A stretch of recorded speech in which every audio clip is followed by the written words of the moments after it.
الرحمن الرحیم ایاک نعبد و ایاک نستعین۔ میرے پاکستانیوں، کل میں ایف آئی اے کی انویسٹیگیشن سائفر کے اوپر جو ہو رہی ہے اس میں کل شرکت کر رہا ہوں، اور میں سارا وقت جس طرح میں نے آپ کو کہا تیار ہوتا ہوں جیل جانے کی، کیونکہ جو منسٹر انٹیریئر کا رانا ثناء اللہ ہے جس کے نیچے ایف آئی اے ہے، وہ تو پہلے ہی کہہ بیٹھا کہ عمران خان کو جیل میں ڈالیں گے ہم یہ سائفر کے اوپر۔ تو مجھے نہیں پتا، کیونکہ اس وقت کوئی قانون تو ہے نہیں، جنگل کا قانون ہے، جسے مرضی چاہو جیل میں ڈال دو۔ بیچارے کتنے لوگ ہمارے عورتیں جیلوں میں پڑے ہوئے ہیں، کوئی پوچھنے والا نہیں ہے ان کے، وہ جاتے ہیں عدالتوں میں، وہ پھر واپس آ جاتے ہیں کہ وہ کیس نہیں سنتے، پھر پریشر اتنا زیادہ ہے کہ وہ ایک کیس سے اگر جج ان کو بیل بھی دیتا ہے وہ پھر پکڑ لیتے ہیں۔ لیکن عورتوں کو، یعنی ان کے بچے ہیں، ان کو جیلوں میں رکھا ہوا ہے، اور یعنی پرامن احتجاج کرنے پہ جیلوں میں رکھا ہوا ہے۔ تو اس لیے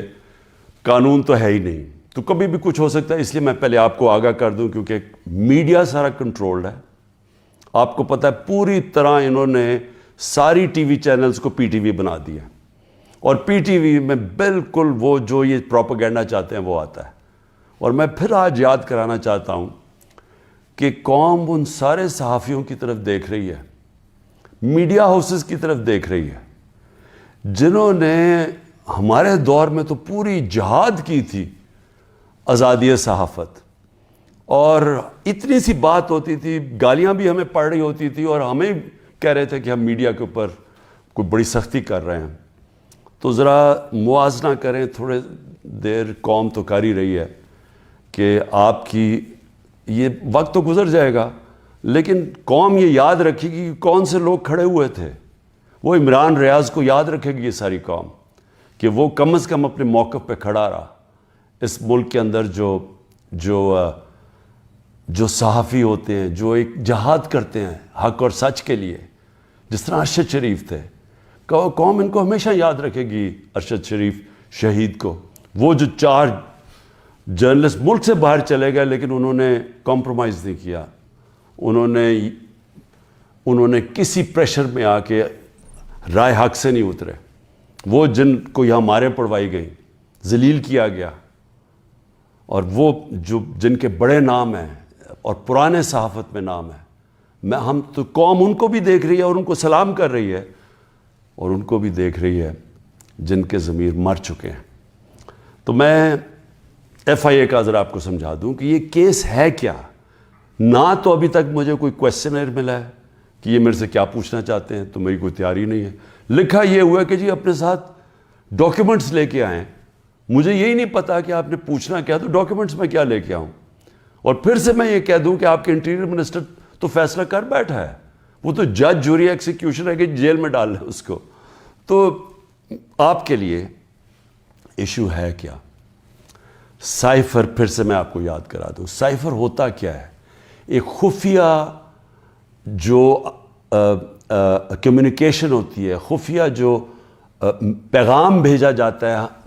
پاکستان کے ایمبیسڈرز جو فورن آفس کو پیغام بھیجتے ہیں، وہ ایک خفیہ کوڈ کے مطابق بھیجتے ہیں، اس کو سائفر کہتے ہیں۔ تو وہ جو سائفر ہوتا ہے، یہ بڑا ضروری ہے آپ نے سمجھنا، وہ واقعی اس کو سیکرٹ رکھنا، اس کو خفیہ رکھنا بہت ضروری ہے، کیونکہ ایک دفعہ وہ کوڈ دنیا کو پتہ چل جائے تو سارے جتنے بھی آپ کے ایمبیسڈرز خفیہ میسیجز بھیج رہے ہوتے ہیں فورن آفس باہر کی دنیا سے، وہ سارے پبلک ہو جائیں گے، جس طرح وکی لیکس کے اندر پبلک ہو گئے تھے۔ یاد رکھیں، وکی لیکس میں امریکن ایمبیسڈرز جو ڈاکیومنٹس بھیجتے تھے، جو کمیونیکیشن بھیجتے تھے اپنے اسٹیٹ ڈپارٹمنٹ کو، وہ سارے پبلک ہو گئے تھے، اور اس میں کئی انکشاف ہوئے، جس میں دیکھنے والا جو پاکستان کے اندر ہمارے سیاستدان وہ کیا باتیں کر رہے تھے ایمبیسڈر سے، وہ بھی دیکھنے والے ہیں کہ کتنے دوگلے تھے۔ اور انہوں نے، میں یہ اللہ کا شکر ہے میں یہ کہتا ہوں، انہوں نے کہا کہ ایک آدمی ہے جو ہمارے سے بات کرتا ہے وہ پبلک سے کرتا ہے، باقی انہوں نے کہا باقی جتنے پولیٹیشین ہیں وہ ہمیں کچھ کہتے ہیں، پبلک میں جا کے کچھ کہتے ہیں۔ بہرحال تو وہ سائفر کو سیکرٹ رکھنا بڑا اہم ہے۔ تو کیا عمران خان نے وہ جو سائفر جو کوڈ تھی اس کو پبلک کیا؟ اب یہ آپ سمجھ جائیں کہ جو سائفر آتا ہے فورن آفس کے اندر وہ کبھی کسی کے پاس نہیں جاتا, وہ صرف فورن آفس میں رہتا ہے, وہ چوری نہیں ہو سکتا, وہ فورن آفس میں پڑا ہوتا ہے. جو ہمارے پاس آتا ہے اور جس میں prime minister, president, army chief, ISI کا چیف, اور پھر ایک جاتا ہے اس کا جو جاتا ہے کیبنٹ سیکرٹری کے پاس, یہ یاد رکھیں کہ یہ وہ سائفر نہیں جاتا. یہ سائفر کا جو مفہوم ہوتا ہے وہ اپنے لفظوں میں لکھ کے ہمارے پاس پہنچتا ہے. تو سائفر فورن آفس میں رہتا ہے, وہ کبھی وہ نہ چوری ہوا ہے, نہ وہ اور کوئی دیکھ سکتا ہے, نہ پرائم منسٹر, ہم کوئی نہیں دیکھ سکتے,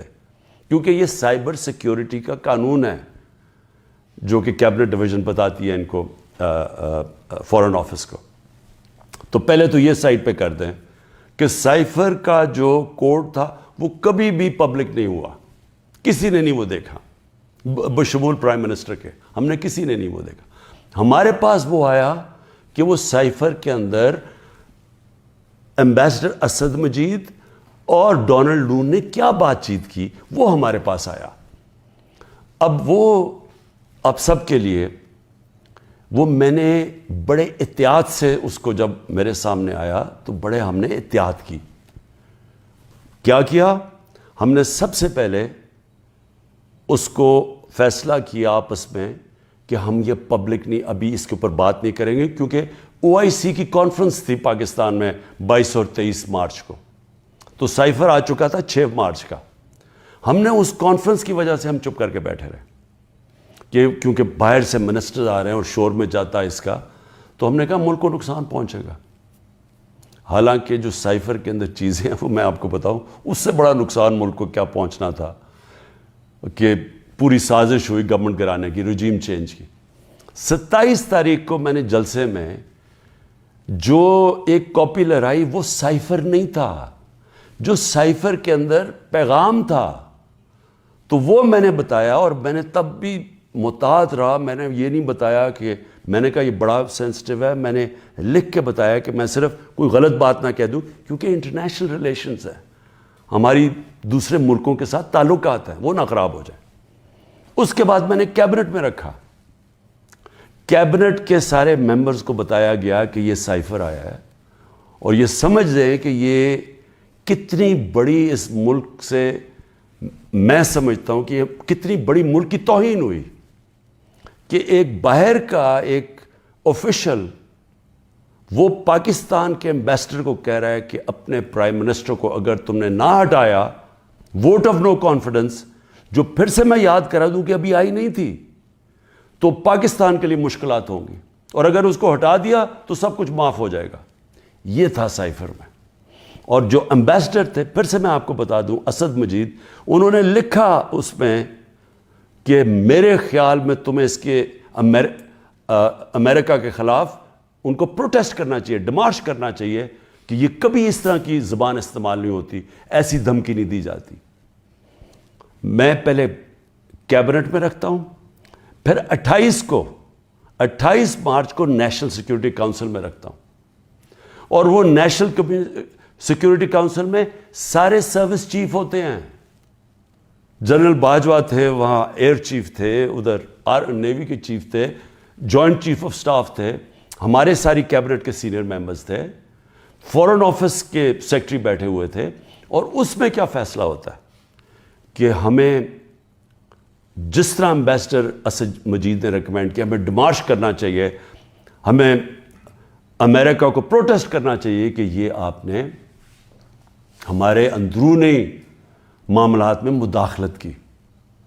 تو جب وہ اس میں آ گیا نیشنل سیکیورٹی کاؤنسل میں اور ڈیمارش کر دی,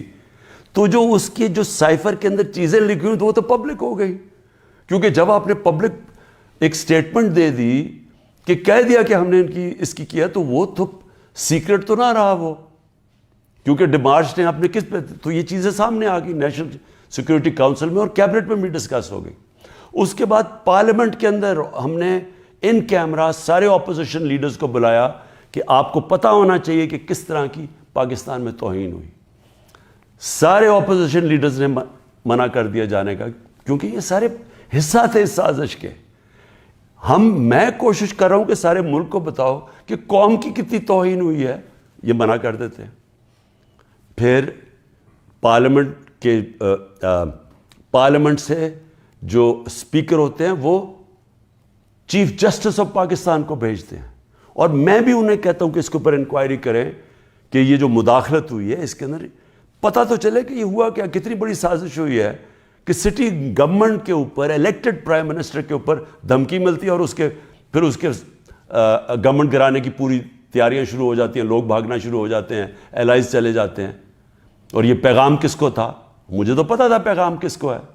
جنرل باجوہ کے لیے پیغام دیا گیا تھا, کیونکہ اسی کے پاس پاور تھی نا گورنمنٹ گرانے کی, باقی تو کوئی پرائم منسٹر کو نہیں ہٹا سکتا تھا. تو اس کے بعد جب یہ, اور پھر کیبنٹ کے اندر ہم نے اس کو ڈی کلاسیفائی بھی کر دیا.